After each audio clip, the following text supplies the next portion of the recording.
It was a nice summer day. My 5-year-old son James was playing outside in the backyard of our suburban home. James has always been a quiet boy. He plays by himself mostly. He never had many friends, but he has always had a wild imagination. I was in the kitchen feeding our dog Fido when I heard what sounded like James talking to someone in the backyard.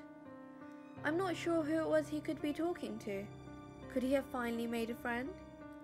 Being a single mum, it's hard for me to always keep an eye on my son, so I decided to go outside and check on him.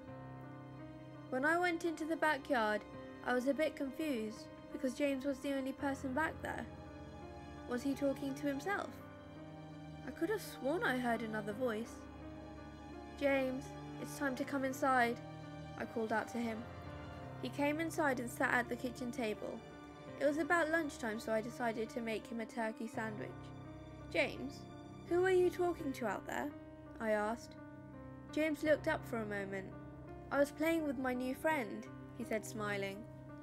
I poured him some milk and continued to pry as any good mother would. "Does your friend have a name? Why don't you ask him to have lunch with us?" I asked. James stared at me for a moment before replying. "His name is Laughing Jack."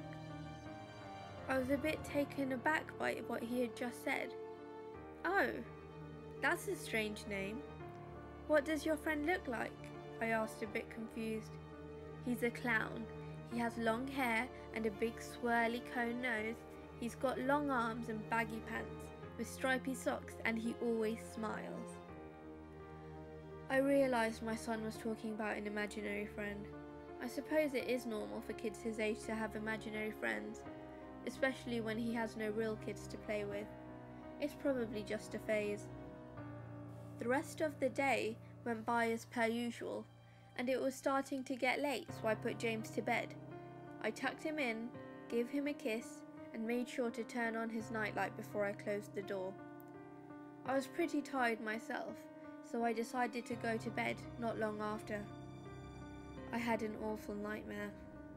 It was dark. I was in some kind of run-down amusement park. I was scared, running through an endless field of empty tents, broken down rides and abandoned game huts. The whole place had a horrible look to it. Everything was black and white. The prized stuffed animals all hung from nooses in the game huts, all with sick grins stitched on their faces. It felt like the whole park was looking at me, even though there wasn't another living thing in sight. Then suddenly, I began to hear music play. The sounds of Pop Goes the Weasel being played on a squeeze box echoed through the park. It was hypnotizing. I followed its tune to the circus tent, almost in a trance, unable to stop my legs from moving forward. It was pitch black. The only light came from a single spotlight shining on the center of the big top. As I walked towards the light, the music slowed down. I found myself singing along, unable to stop. "All around the mulberry bush, the monkey chased the weasel. The monkey thought 'twas all in fun." The music stopped right before its climax, and suddenly the light shot on. The intensity of the lights was practically blinding. All I could see was a small dark silhouette shuffling towards me.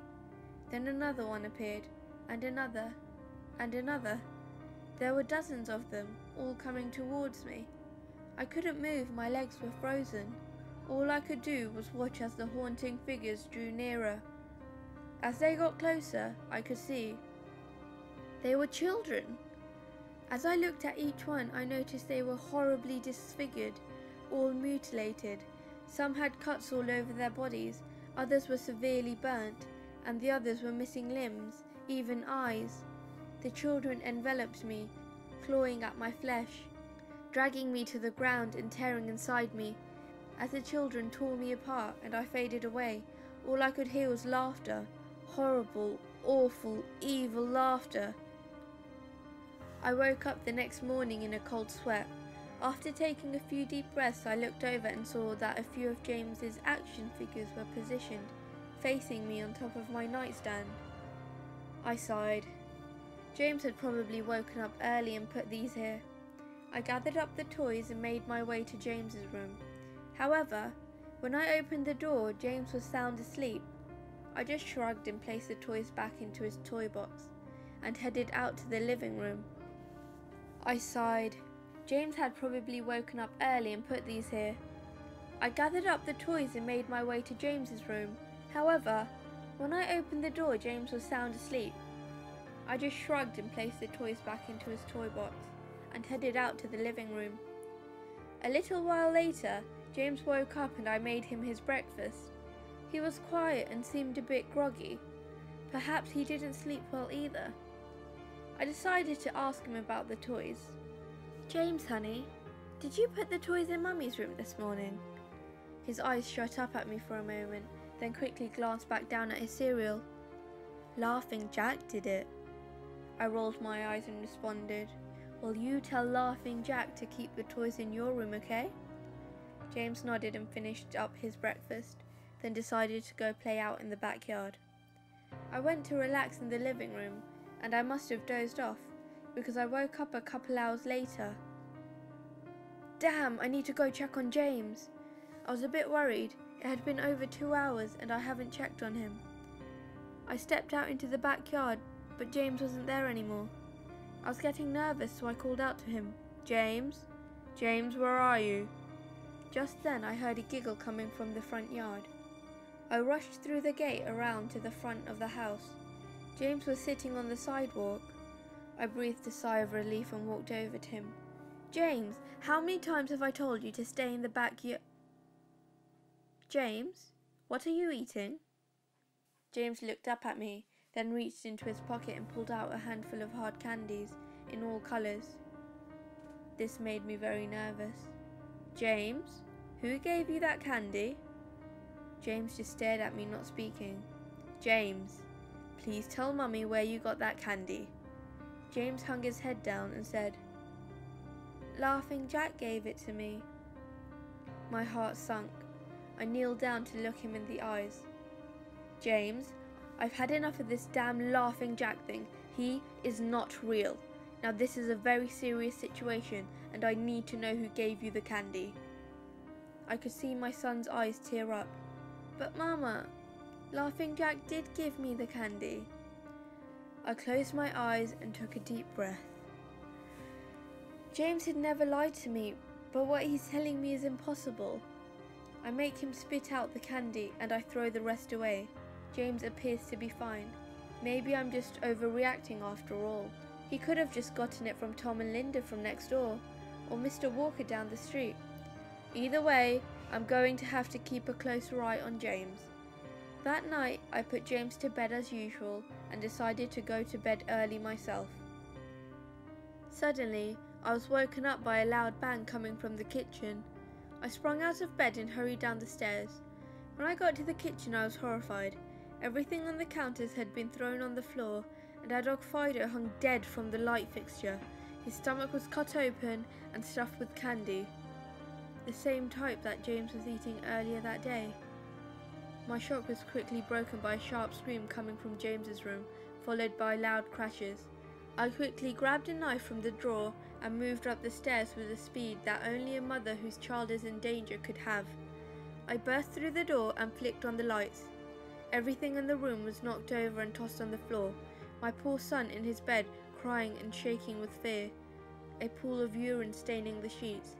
I scooped up my child and ran out of the house and went next door to Tom and Linda's house. Luckily, they were still awake. They let me use their phone and I called the police. It didn't take them long to arrive and I explained what had happened. They looked at me as if I was crazy. They searched the house, but all they found was a dead dog and 2 trashed rooms. The officer told me that someone had probably gotten into the house and done this right before making a quick escape when they heard me coming up the stairs. I knew it wasn't true. All the doors were locked and none of the windows were open. Whatever was in my house didn't come from outside. The next day, James stayed inside. I didn't want him to leave my sight. I went into the garbage and found his old baby monitor and set it up in his room. If anything comes into his room tonight, I was going to be able to hear it. I went into the kitchen and grabbed the largest knife from the drawer and put it on my nightstand. Imaginary friend or not, I'm not letting anything hurt my little boy. Soon enough, night came. I put James to bed. He was afraid, but I promised him that I wasn't going to let anything happen to him. I tucked him in, gave him a kiss, and turned on the nightlight. Before closing the door, I whispered to him, "Good night, James. I love you." I tried to stay up as long as I could, but after a few hours I felt myself drifting off. My baby would be safe for the night and I needed to sleep. Just as I lay my head on the pillow, I heard a soft noise coming from the baby monitor I had put on my nightstand. At first, it sounded like interference, like the kind a radio would make. Then it turned into a soft moan. Was James asleep? Then I heard it. The laugh from my nightmare. That horrible laugh. I sprung up from bed and grabbed the knife from under my pillow. I rushed over to James's room and creaked the door open. I tried the light switch, but it wouldn't come on. I took a step in and I could feel the warm, thick liquid on my feet. Suddenly, James's nightlight came on and I could see the absolute horror laid out in front of me. James's body was nailed up on the wall, the nails piercing through his hands and feet. His chest was cut wide open and his organs hung down to the floor. His eyes and tongue had been removed along with most of his teeth. I was disgusted. I could hardly believe this was my baby boy. Then I heard it again. The soft, desperate moan. James was still alive. My baby, my poor baby, in so much pain, barely clinging to life. I ran across the room and vomited on the floor, but my sickness was interrupted by a horrible cackle coming from behind me. I spun around, while still wiping bile from my mouth. Then out of the shadows emerged the fiend responsible for all this horror. Laughing Jack. His ghost-white skin and matted black hair hung down to his shoulders. He had piercing white eyes surrounded by dark black rings. His twisted smile revealed a row of sharp, jagged teeth, and his skin didn't look like skin at all. It almost looked like rubber or plastic. He wore a patchy black and white cotton outfit with striped sleeves and socks. His body itself was grotesque, his long arms hanging down past his waist, and the way he was poised made him look almost boneless, like a rag doll. He let out a sickening laugh, as if to let me know he was pleased with my reaction to his work.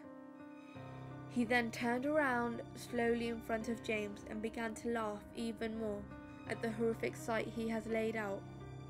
That was enough to shake me from my terror. I snapped, "Get away from him! Get away from him!" I rushed at the monster, raising the knife above my head, and stabbed down at him. But as soon as the knife touched him, he disappeared in a cloud of black smoke. The knife passed right through and pierced James's still beating heart, splashing the warm blood on my face. No, what have I done? My baby! I killed my baby! I immediately fell to my knees, and I could hear sirens in the distance growing louder. My boy, my sweet baby boy. I promised Mummy would protect you, but I failed. I'm sorry, James, I'm so sorry. The police soon arrived to find me in front of my son, still wielding the knife covered in my baby's blood. The trial was short. Insanity. I was placed in the Phoropoulos house for the criminally insane, where I have been for the past 2 months. It's not so bad here. The only reason I'm awake now is because someone is playing Pop Goes the Weasel outside my window. I'll talk to the orderlies about it in the morning.